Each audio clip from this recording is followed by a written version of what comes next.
ஓவராலாக ஒரு கூட்டணியை பற்றி பேசுவோம். ஏடிஎம்கே, பிஜேபி, பாட்டாளி மக்கள் கட்சி, தேமுதிக, இவர்கள் எல்லாரும் உள்ளே வராங்க. அதே போல் அமமுக, அது என்டிஏ பார்ட்னர்ன்ற முறையில் அமமுக உள்ளே வருகிறது. இது தவிர நாம் தமிழர் அதுக்கு நிறைய பிரகாசமான வாய்ப்பு இருக்குது. அது ஒரு தனியாக ஒரு டாக்ஸ் போயிட்டுருக்கு. ஆக்சுவலாக இந்த மாதிரி ஒரு கூட்டணிக்கு வர்றதுக்கு ஏற்றபடியாக ஒரு கிரவுண்டை க்ரியேட் பண்ணணும் அப்படிங்கிறதுக்காகத்தான் ஈரோடு கிழக்கில் இடைத்தேர்தல் நடந்தபோது அவர் பெரியாரை தாக்கி ரொம்ப பேசிக்கிட்டு இருந்தார். ஏன்னா அவர் பெரியார் ரொம்ப கடுமையாக தாக்கி பேசினது மூலமாக இந்த பிஜேபி கேடர்ஸுடைய குட் புக்ஸுக்குள்ளே அவர் வந்திருக்கிறார்.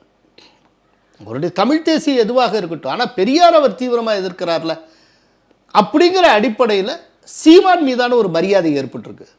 ஆக்சுவலாக ஒரு இடைத்தேர்தலில் பெரியார் அவருடைய சித்தாந்தம் சார்ந்து அவர் ஏன் அவ்வளவு பேசிட்டு இருந்தாருன்னா அது இதுக்காகத்தான். இதெல்லாம் பிளான் பண்ணி தான் அங்கே கிரவுண்டை கிரியேட் பண்ணாங்க. ஸோ நாம் தமிழர் உள்ளே வர்றதுக்கு நிறைய வாய்ப்பு இருக்குது.